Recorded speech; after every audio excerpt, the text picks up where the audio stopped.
Hello ছোট্ট বন্ধুরা, আজকে তোমাদের জন্য আমি স্থির চিত্র ছবি নিয়ে এসেছি। স্টিল লাইফ কী করে স্থির চিত্র তুমি ছবি আঁকবে সুন্দর করে। তোমরা আঁকতে গিয়ে সাধারণত কি কি ভুল করো সেগুলো আমি বলবো, এবং কি কি আঁকলে সুন্দর হবে, কেমন করে আঁকলে সুন্দর হবে, আঁকার সময় কোন কোন জিনিসগুলো তোমাদের বেশি করে লক্ষ্য রাখতে হবে, সব জিনিসই আমি তোমাদের বলবো। তোমরা পুরো ভিডিওটা মন দিয়ে দেখো, তোমরা অনেক কিছু শিখতে পারবে আশা করি। ছোট্ট বন্ধুরা, তোমরা অনেকেই স্টিল লাইফ আঁকার সময় প্রথম যে ভুলটা করো সেটা হচ্ছে এই যে কাগজটা আছে, এই কাগজের মাঝ বরাবর বা বেশি উপর থেকে বড় করে একটি ফল বা ফলের ঝুড়ি বা সবজির ঝুড়ি, তোমরা যাই আঁকো না কেন, সেই ঝুড়িটা বড় করে এঁকে দাও। আর বাকি যে ফলের বা সবজির জায়গা সেটা থাকে অল্প, থাকে। আর তোমরা ছোট ছোট করে ফল বা সবজি এরকম ছোট ছোট করে আঁকো। এখানে আম, এখানে আম, আর হচ্ছে ছোট করে আঁকো। আর এখানে হয়তো অন্যান্য ফল। এই ভুলটা তোমাদের প্রথম হয়। তোমাদের যেটা করতে হবে সেটা হচ্ছে নিচে আঁকতে হবে, ফলের বা সবজি ঝুড়িটা নিচে আঁকতে হবে, আর অনেকটা জায়গা রাখতে হবে। ফল বা সবজির জন্য অনেকটা জায়গা রাখতে হবে। আর যেহেতু তোমরা মন থেকে আঁকো, তোমরা তো যেহেতু একদম ছোট্টরা, তোমরা স্টিল লাইফ তো তোমরা সামনে রেখে দেখে দেখে আঁকো না, তাই বড় করে আঁকবে। যাই আঁকো, আম আঁকলে সেটা বড় করে আঁকলে যেন টুকরিটা ভরে যায় কয়েকটা জিনিস দিয়ে, সেরকম আঁকবে। ছোট ছোট করে অসংখ্য জিনিস আঁকবে না, তাতে ভালো হবে না। বড় করে আঁকবে। যদি 5টা জিনিস কিংবা 2টো জিনিস, 3টা জিনিসও টুকরি ভরে যায়, সাজিটা ভরে যায়, তবু ভালো। আর দ্বিতীয় যে ভুলটা তোমাদের মধ্যে দেখা যায় সেটা হচ্ছে,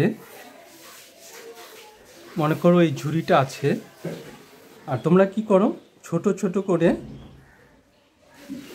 আম, আপেল, কলা, যাই হোক, তোমরা এরকম সারি সারি করে আঁকতে থাকো। এরকম আঁকলে কিন্তু হবে না। তোমাদের কেমন আঁকতে হবে, একটা জিনিসের পাশে আরেকটা জিনিস আছে ঠিকই, কিন্তু দূরে থাকবে না, প্রায় লাগানো থাকবে। একটা ফলের সঙ্গে একটা ফল লাগানো থাকবে। তা না হলে এই যে ফলটা আছে দাঁড়িয়ে, সে কিন্তু একা দাঁড়িয়ে থাকতে পারবে না, সে পড়ে যাবে। তো কীভাবে ব্যালেন্স থাকবে, পাশের ফলটার জন্য সে ব্যালেন্স পাবে। এটা হচ্ছে একটা জিনিস। আরেকটা জিনিস হচ্ছে, তুমি এখানে মনে করো আপেল আঁকলে, আর তারপর এখানে একটা এরকম না এঁকে পেছনে যারা আছে তাদেরকেও থাকতে হবে। পেছনে মনে করো একটি আম আছে, এখানে আঁকতে হবে। আবার এর পেছনে এদিকেও একটি মনে করো আপেল আছে, এরকম আঁকতে হবে। এভাবে একটার পেছনে আরেকটা, একটার সামনে একটা, একটার পাশে একটা, একটার উপরে একটা, নিচে, এইভাবে জিনিসগুলোকে সুন্দর করে সাজাতে হবে। শুধু একটার পর আরেকটা এরকম করে এঁকে এঁকে গেলে চলবে না। আরও একটি ভুল প্রায় সবার ক্ষেত্রে দেখা যায়, সেটি হচ্ছে এই যে ঝুড়ি এঁকে নিল, তারপর এখানে ফল, যে কোনো ফল মনে করো আঁকো, তোমরা এরকম এঁকে যাচ্ছ। তো এই যে ঝুড়ির মাঝখানে তো ফাঁকা আছে। আমি যদি ঝুড়িটার প্রায় উপর দিক থেকে দেখি, তাহলে কেমন লাগবে দেখতে, এরকম। তাহলে এই যে জায়গাটা, এটা তো ফাঁকা, তাহলে কি হবে, একটি ফল যদি আমি এখানে রাখি, সে তো নিচে যাবে, অনেকটা নিচে যাবে। যদিও নিচে মনে করো অন্য ফল আছে, তার উপরেও যদি আমি অন্য ফল রাখি, তার অর্ধেকটা কিংবা অল্পটাও সে ভেতরে দেখা যাবে। তাই আমি যখন ফল আঁকবো, মনে করি এই আমটা যখন আঁকবো, তখন অল্প ভেতরে থাকবে। তাহলে আমি এখানে এঁকে দেখাচ্ছি, এরকম হবে, অল্প ভেতরে ঢোকানো থাকবে। এই জিনিসটা তোমরা লক্ষ্য করবে, তাহলে ছবি সুন্দর হবে।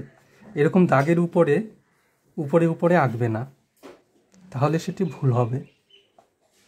আবার অনেকে তোমরা কি করো, এই দাগের উপরে শূন্যে ঝুলতে থাকে। কোনো আঙুর কিংবা কিছু আঁকলে সেটাও দেখা যায় যে উপরে এরকম ফল ঝুলতে থাকে, সেটাও কিন্তু ভুল। এখন আমি তোমাদের এখানে একটি ফলের ঝুড়ি এঁকে তোমাদের দেখাবো। এই যে কাগজটি দেখতে পাচ্ছ, এখানে আমিও প্রায় মাঝ বরাবর হচ্ছে এই দাগটা, এখানে হচ্ছে একটা দাগ টানলে মাঝ বরাবর এখানে হবে। আর আমি সবজির যে ঝুড়িটা সেটা অনেক নিচের থেকে আঁকবো। আর সবজির ফলের জন্যে, সরি সবজি না ফল, ফলের জন্যে আমি অনেক জায়গায় রাখবো।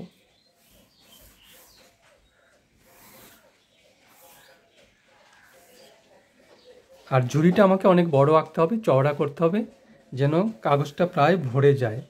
তোমরা অনেকেই এদিকে ছোট আঁকো, পুরো কাগজটার ফায়দা নিতে হবে তোমাকে।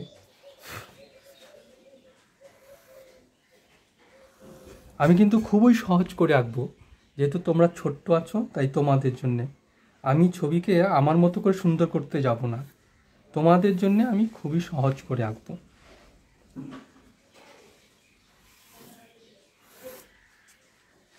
হয়ে গেল ঝুড়িটা। এখন ঝুড়ির মধ্যে আরও কাজ করা যায়, কিন্তু তোমাদের অসুবিধা হতে পারে।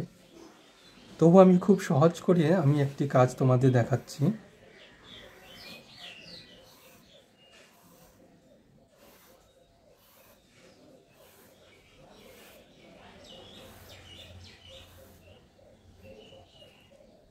যে ছবি রং করতে হয় সেটা কিন্তু হালকা করে আঁকতে হয়।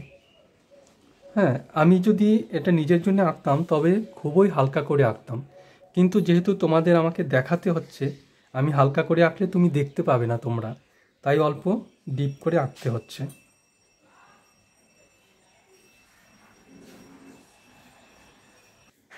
আর যে একদম শিখে যাবে ভালো করে, সে পেন্সিল দিয়ে এটা না আঁকলেও চলবে, একবারে রং দিয়ে করা যাবে।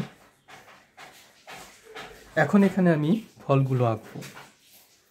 তো প্রথমে কি একটা ফল আঁকবো, মনে করো এখানে একটা আপেল আঁকছে।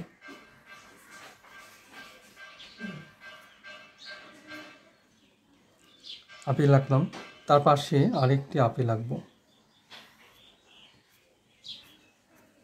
এটা অল্প বড়, এটা ছোট।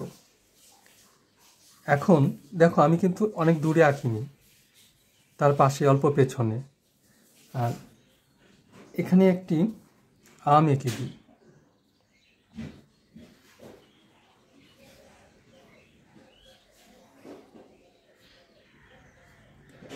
আম আঁকলাম। এখন এই জায়গাতে আমি প্রথমেই বললাম যে কাগজের এবং জায়গার ভরপুর ফায়দা নিতে হয়। এখন এখানে আমি আঁকতে পারি, তাহলে শেষ, কিন্তু আমি এর পেছনে আরও আঁকবো, তাহলে অনেক ফল হবে এবং বড় করেও আঁকা যাবে এবং অনেক ফলও আঁকা যাবে। এখানে আমি একটি আনারস আঁকবো, সহজ করে আঁকতে হবে তোমাদের জন্যে, তাই এখানে একটি বাক্স, চারকোনা বাক্স, আর বাক্সটাকে আমি এরকম কেটে দেব, আবার এদিক থেকে কেটে দেব।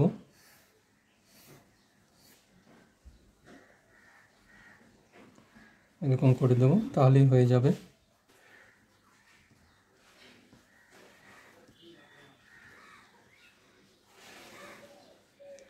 আর এখানে এটাও আমি সোজা করে তোমাদের দেখাচ্ছি। এখন এখানে আমি একটি আঙুরের ঝুঁকি আঁকি। দেখো সব ফলগুলি কিন্তু অল্প অল্প নিচে ঢুকে আছে, ঝুড়ির ভেতরে ঢুকে আছে।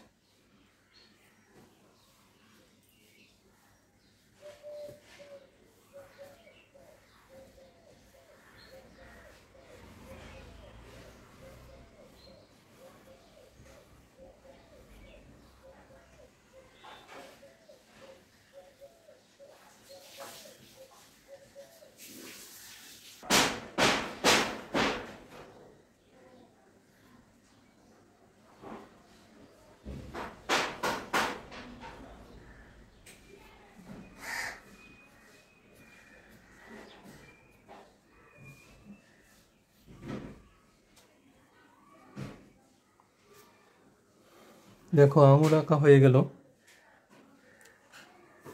এখন এখানে একটি বড় করে এটা কি আঁকছি বলো তো?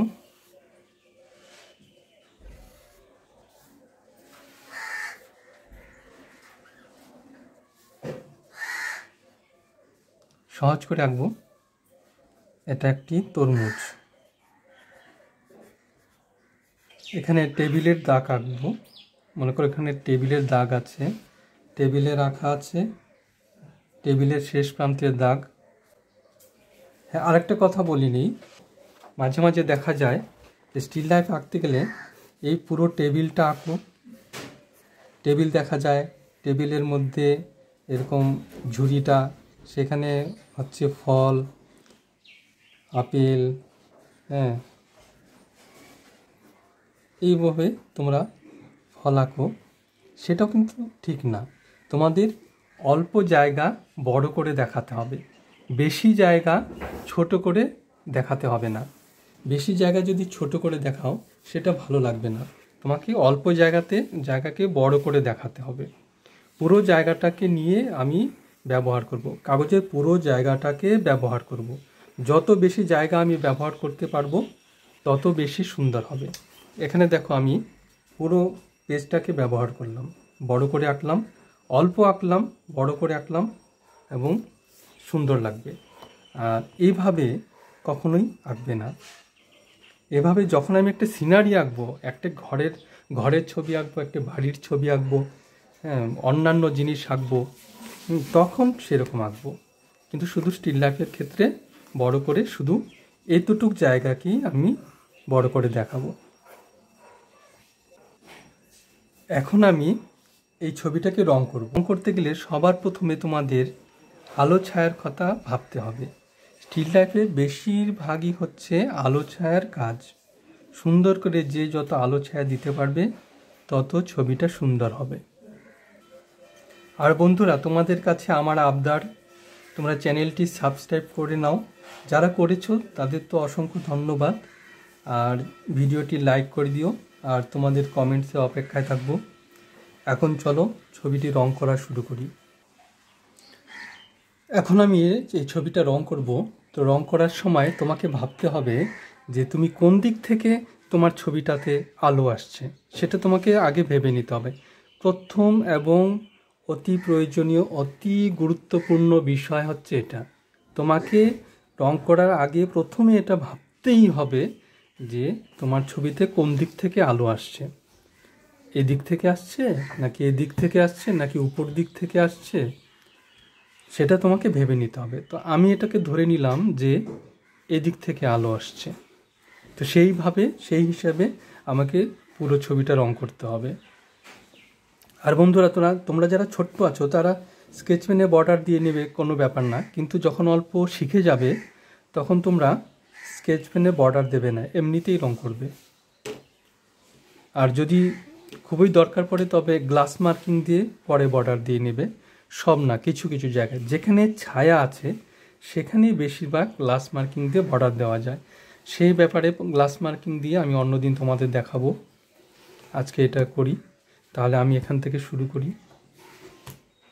একটা পাতা, এই গাছের এই ফলের পাতাটা যখন রং করব, নিচের দিকের পাতাগুলো অল্প কচি কম থাকে, উপরেগুলো কচি থাকে, নিচেরগুলো কচি কম থাকে, সেই জন্য নিচেরটার আমি গাঢ় রং দিচ্ছি।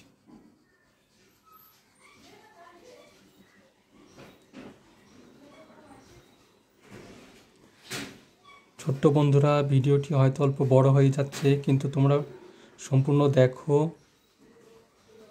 ভালো লাগবে। তারপরে এগুলো আমি হালকা দিচ্ছি।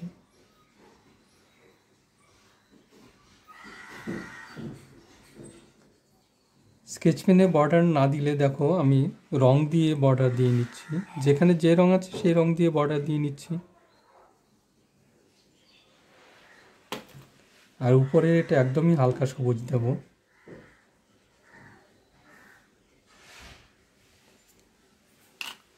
আর এখন এই আনারসটা রং করার জন্যে আমাকে ভাবতে হবে যে এখান থেকে আলো আসছে, সে আলোর জায়গায় কী রংটা হবে, হালকা রং কোথায় আছে। প্রথমে হালকা রঙটা দিতে হবে। মনে করো এতটুক জায়গায় যদি হলুদ রঙ হয়, তবে আমি পুরোটা হলুদ দিতে পারি, আবার অর্ধেক যতটুক হলুদ হবে তার থেকে বেশি কিংবা পুরোটা আমি দিতে পারি।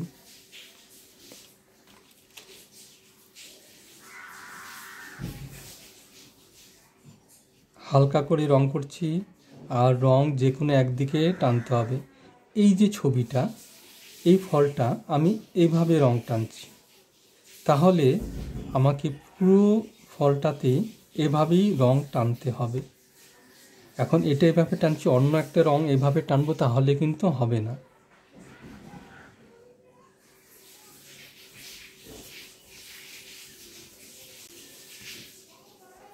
এখন এদিকে যে আমি কমলা রং দিয়ে দেবো।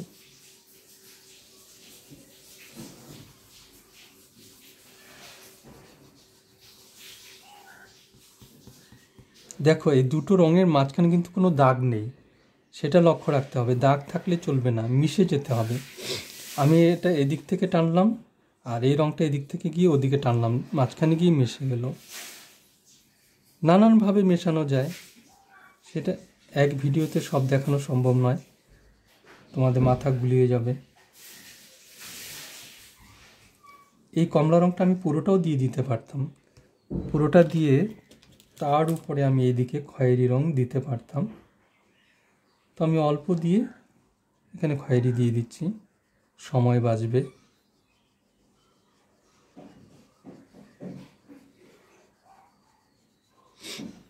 তাহলে এখন দেখো আনারসের রংটাও হয়ে গেল, এবং আলো ছায়ার ব্যাপারটাও হলো, যে এদিকে হচ্ছে আলো, এদিকে ছায়া।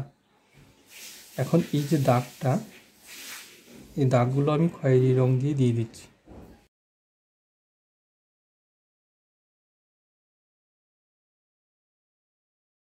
হয়ে গেল।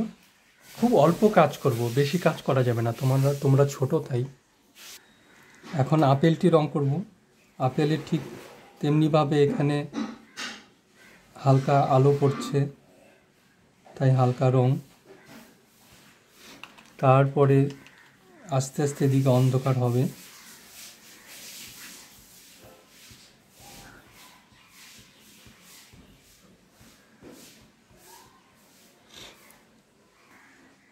যে ফলের যে রং হবে সেই রংটা দিয়ে আলো ছায়া বোঝাতে হবে। তোমাদের আমি সুন্দর করে অন্যখানে বোঝাচ্ছি, দাঁড়াও। দেখো এই ফলে এই রংটার আলো ছায়া দেখো, এখানে এই রং দিচ্ছি, ধীরে ধীরে এই রংটাকে আমি এখানে হালকা করে দিচ্ছি।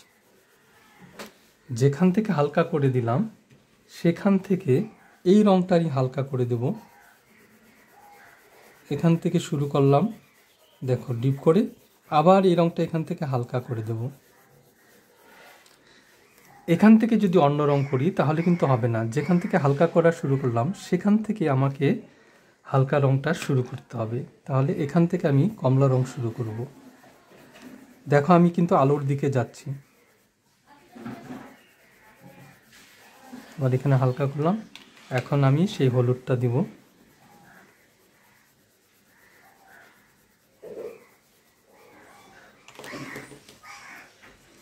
দেখো এদিক থেকে লাইট আসছে, এদিক থেকে আলো আসছে, এদিকে অন্ধকার। ঠিক তেমনিভাবে রং করলে হয়ে যাবে।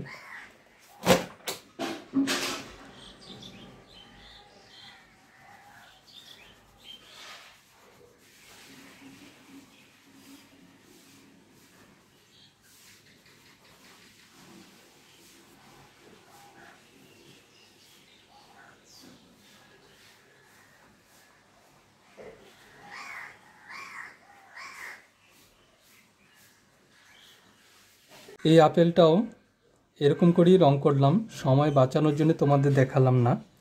এখন আমি এই তরমুজটা রং করব। এখানে দেখো, এখানে ঠিক এখানে যেরকম রং করলাম তেমনিভাবে রং করতে পারি, আবার এমন করেও করতে পারি। এমন করে তো তোমাদের দেখালাম, এখন আমি এই জায়গাটাকে এমন করে করছি। তো যতটুকু জায়গা যেভাবে রং করব, প্রথমে যেটা বললাম সেভাবেই বাকিটা করতে হবে। বাকিটা বলতে এই জায়গাটা আর এই জায়গাটা একই জিনিস, তাহলে একইভাবে করতে হবে। আবার এখানে অন্যরকম করে করতে পারি, এখানে অন্যরকম করে করতে পারি, কখনো অনেকভাবে করা যায়। যে কোনো একটা ছবি একই পদ্ধতিতে করতে পারো, একই দিক থেকে সব রং টানবে। আবার এক একটা ফল আলাদা আলাদা করে এক এক পদ্ধতিতে রং করতে পারি, কিন্তু একই জায়গায় যেন একইভাবে রং হয়। চলো এখন এটা করি।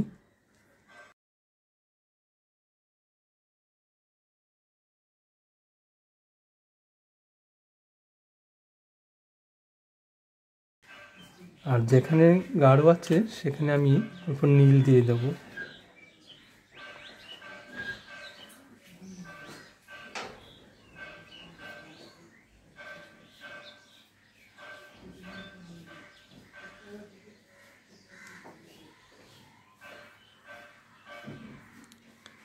তরমুজের এই পাশে অল্প হলুদ থাকে, তারপর অল্প সাদা থাকে। হলুদটা আমি দেখাবো না, হলুদটা না দেখালেও চলবে, তোমাদের ছোটদের জন্য এত সূক্ষ্ম কাজ করতে হবে না। এখন এখানে লাল দেব।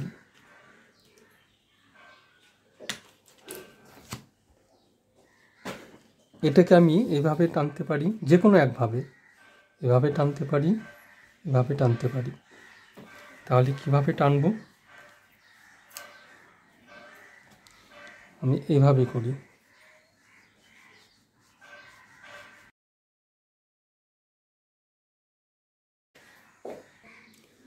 তরমুজের একটা জিনিস তোমরা সবাই জানো, যে যত উপর দিকটা মানে তরমুজের মাঝখানটা বেশি লাল হয়, আস্তে আস্তে নিচের দিকে অল্প হালকা হতে থাকে। সেজন্যে আমি তো এদিকটা খাই না, আমি উপরের দিকটা খেয়ে ফেলে দিই। আর এই নিচে যে অল্প সাদা থাকবে, সেই সাদাটা তোমরা আন্দাজ করে রেখে দেবে, ওটা বাকি রাখতে হবে, ওখানে রং করা যাবে না। নিচে হালকা করে ছেড়ে দিতে হবে।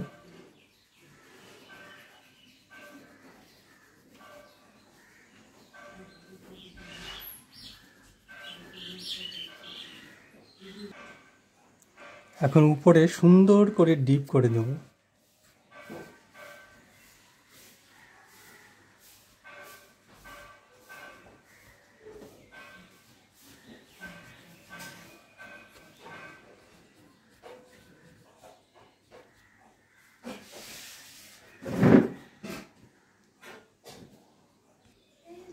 এখন ডিপ খয়েরি দিয়ে ডার্ক ব্রাউন দিয়ে আমি এই তরমুজের বীজগুলো করে দিতে হবে। আবার কোনোটা কালো রঙের দিয়ে দেবে।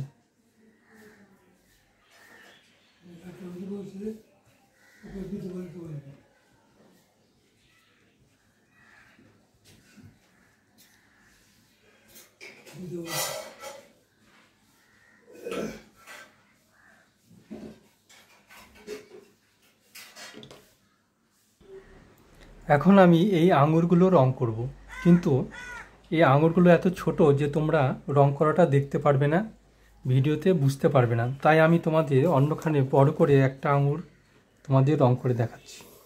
মনে করো এটাকে, তখন কি করব, তোমরা জানোই এখান থেকে আলো আসছে, এই ছবিতে দেখো এখান থেকে আলো আসছে, তাহলে এদিকে হলুদ হবে, কারণ এদিক থেকে আলো আসছে। এই হলুদটা কিন্তু আমি পুরোখানে দিয়ে নিতে পারি, আগে না দিলেও চলবে, আমি প্রায় অর্ধেক দিয়ে দিলাম। তারপরে হালকা সবুজ দেব।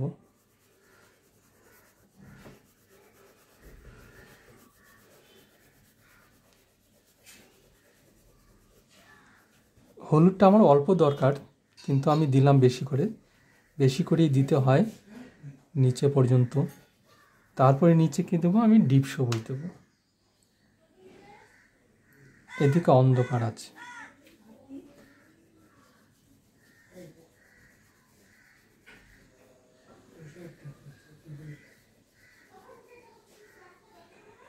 এই যে এভাবে প্রত্যেকটা করতে হবে। দেখো আঙুরগুলি আমি তেমনি করে করে নিলাম। এখন দেখো এই আঙুরের মাঝখান দিয়ে কতগুলো ফাঁকা দেখা যাচ্ছে, সেটা কি বলো তো? সেটা কি করব। এখন সেখানেও কিন্তু আঙুর আছে, সেগুলো পেছনের আঙুর, তো সেগুলো অন্ধকার, তাই আমি প্রত্যেকটাকে ডিপ সবুজ করে দেব। এই ফাঁকাগুলো ডিপ সবুজ করে দেব, পেছনের আঙুর দেখা যাচ্ছে। আর যদি এটা আঙুর না হয়ে অন্য ফল হতো, তাহলে এই ফাঁকা দিয়ে পেছনের যে লাল তরমুজটা সেটা দেখা যেত, কিন্তু আঙুর তেমন হয় না। আঙুরের পেছনে অনেক আঙুর থাকে, তাই পেছনে আমাকে আঙুরের রং করতে হবে, এবং সেটা পেছনে অন্ধকার থাকবে, কারণ সেখানে তো আলো পৌঁছচ্ছে না। একটা আঙুরের ঝোপের ভেতরের আঙুরগুলোতে আলো পৌঁছাচ্ছে না, তাই সেখানে হবে অন্ধকার। অন্ধকার দেওয়ার জন্য আমাকে প্রথমে দিতে হবে ডিপ সবুজ, এবং আরও অন্ধকার বোঝানোর জন্যে তার উপরে আমাকে দিতে হবে কি, নীল। কালো রং তোমরা যত পারো কম ব্যবহার করবে। অন্ধকার বোঝানোর জন্য অনেকেই তোমরা কালো রং দিয়ে দাও, কালো যত কম দেওয়া যায়। আমি এখন নীল দিচ্ছি। দেখো, এটা হচ্ছে ভেতরের আঙুরের ঝোঁকার ভেতরের আঙুলগুলো।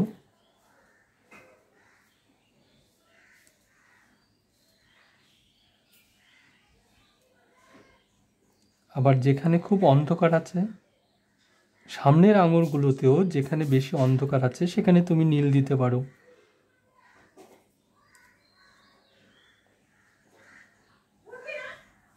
ব্যাস হয়ে গেল। এখন এই আমটা রং করি।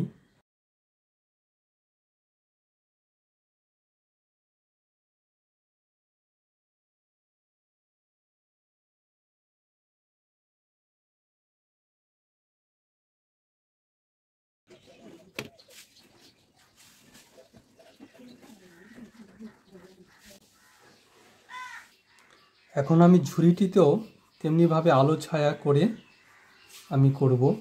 আর ভিডিওটি অনেক বড় হয়ে গেছে, যার জন্য আমি এটি ফাস্ট করে দিচ্ছি, তোমরা বুঝতে পারবে, অসুবিধা হবে না।